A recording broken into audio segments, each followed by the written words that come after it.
I've officially transferred the ownership of our house to my parents, and we're contemplating divorce. James, with a cold demeanor, pointed at me and callously insisted that I leave the house. He unleashed a stream of insults, supported by his parents' cheerful smiles, who seemed to silently endorse his actions. Nevertheless, I remained unfazed by their words, calmly accepting the decision to leave. Inside me, a well-thought-out plan accompanied the luggage I had prepared in advance. Hand in hand, I departed from the house without hesitation. They were oblivious to the gravity of the situation awaiting them. My name is Sally, just turned 50. Many years have passed since our marriage. Our children are now independent, leading lives away from us. I used to live the life of an ordinary salaried worker, but now, thanks to a friend's introduction, I spend my days as a teacher of handmade accessories, a hobby turned profession. This new job has become a turning point in my life, bringing fulfillment through interactions with my students and the joy of crafting every day. Some might have negative opinions about turning a hobby into a livelihood, but I am content. James and I met by chance at the company where I used to work. He was employed at a client company at the time, and as we started to meet often through work-related social gatherings, our relationship deepened. Eventually, we chose to marry out of love. After 3 years of marriage, our family was blessed with a healthy and energetic boy.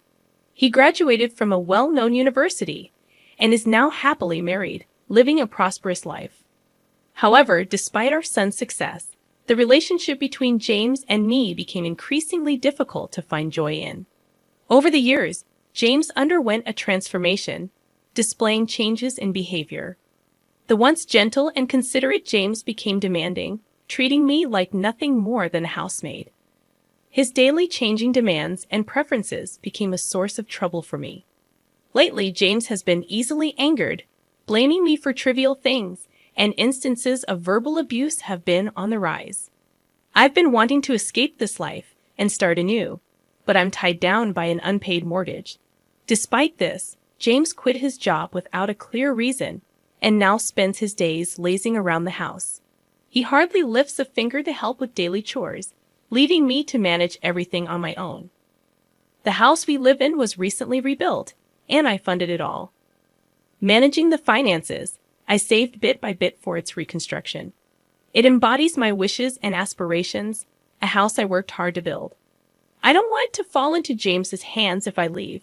Beyond the mortgage issue, this house symbolizes my dreams, with features like the spacious kitchen area reflecting my careful choices. Despite initial input from James on the house's design, I covered all the costs and wanted my wishes to be respected. Despite facing challenges, the house, with all its desired features, eventually became a reality, fulfilling our dream.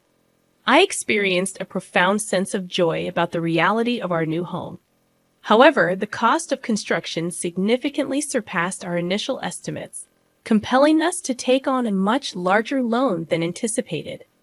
Accepting such a substantial loan in our 50s was unexpected, but the prospect of the happiness our new home promised provided us with the energy to overcome this financial burden.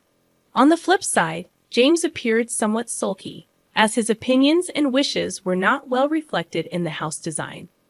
He expressed discontent, considering it unnecessary and akin to throwing money down the drain. Ignoring his complaints and grumbles, I pressed on. Gradually, he stopped talking to me and began resorting to childish behaviors, such as scattering trash and leaving things disorganized to provoke irritation. I wondered when this situation, this life, would come to an end, pondering these thoughts every day. A few months had passed since we moved into the new house when suddenly the doorbell rang. We weren't expecting any visitors that day, leaving me curious about who it might be. As I prepared to go to the front door, James, surprisingly, got up and headed there before me, possibly aware of the visitor's identity. After a while, cheerful voices and laughter emanated from the entrance. When the door to the living room slowly opened, revealing the visitors, I saw the faces of my unexpected in-laws, Harold and Alice. Honestly, I always felt pressure in my relationship with them. When we first announced our marriage, they treated me coldly, criticized me for my lower social status, and maintained an awkward attitude even on our wedding day. Their interference continued post-marriage, and each time I interacted with them, I wondered how to handle the situation. Despite thinking there had been some change or settling down due to lack of contact, their sudden visit surprised me. Greeting them politely, I felt a slight tension, but they passed by me without a word, intentionally ignoring my presence and bumping into my shoulder. They marveled at the house, expressing envy at the spacious and user-friendly kitchen. James proudly showcased the house to his in-laws, and upon their return, the expressions on their faces seemed satisfied. However, James' expression turned stern, and he suddenly raised his voice in anger towards me, instructing me to hurry up and prepare tea and snacks.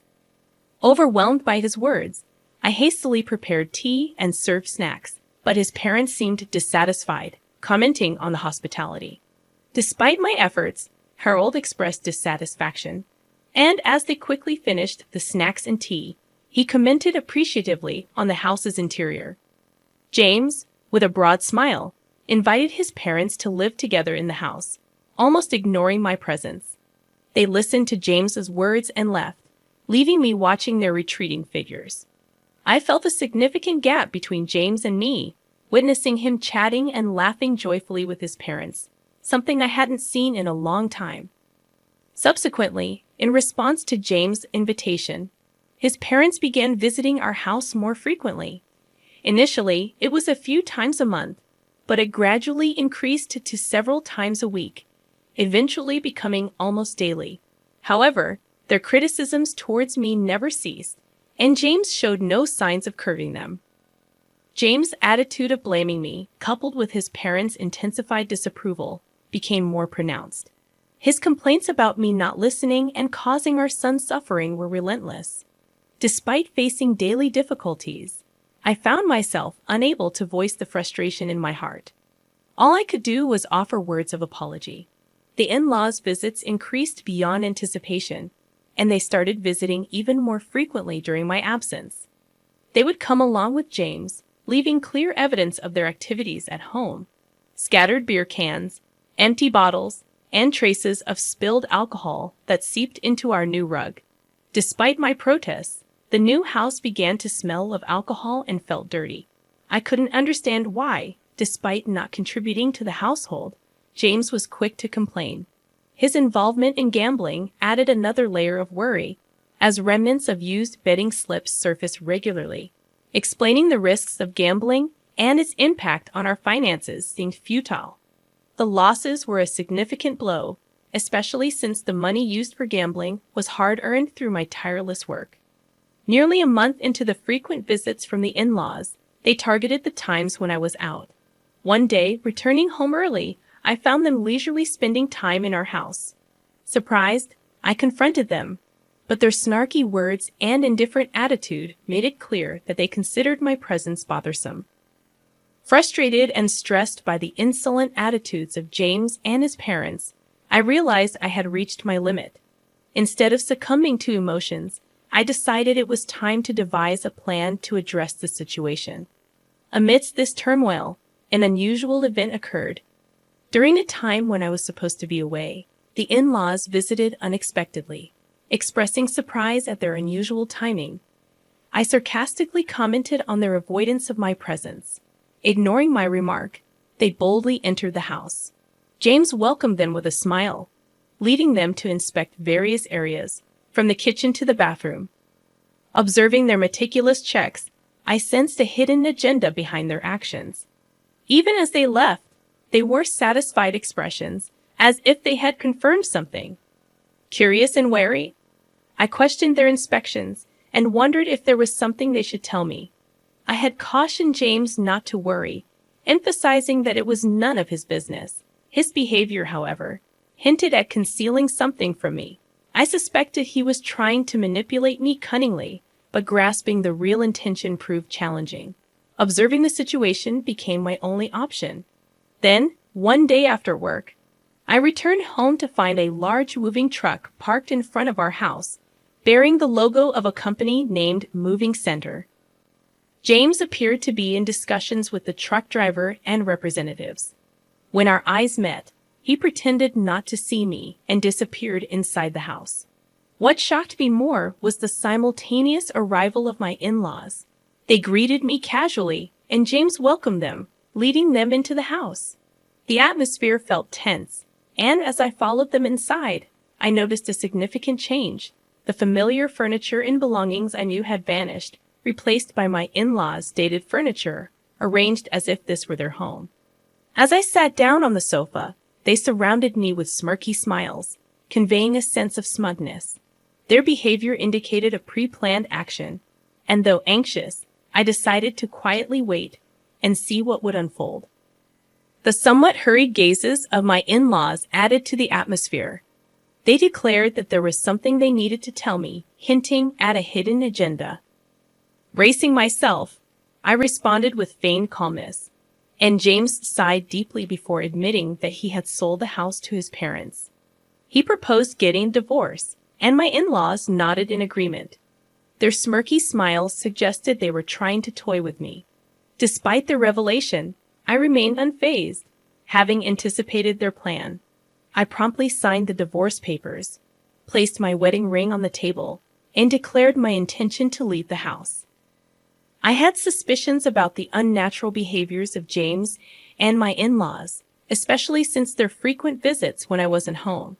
To confirm my suspicions, I installed surveillance cameras around the house, synced with my smartphone. On the first day, I observed their daily conversations. However, one day, I stumbled upon footage where James and his parents joyfully discussed selling the house. Shocked by this revelation, I decided to plan my next steps, searching for a new residence based on the information obtained from the surveillance cameras.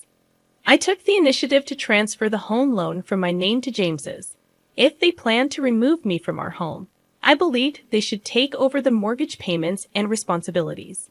The monthly mortgage, amounting to $1,900, was paid from my hard-earned salary. Doubting that James and his parents could afford this, I resolved not to provide any financial assistance. Freed from the troublesome relationship, I moved to my new, well-arranged home with new furniture, ready to embark on a new chapter in my life. On my day off, I relished the prospect of thorough rest, sleeping in past noon. As I was about to doze off again, the doorbell abruptly rang.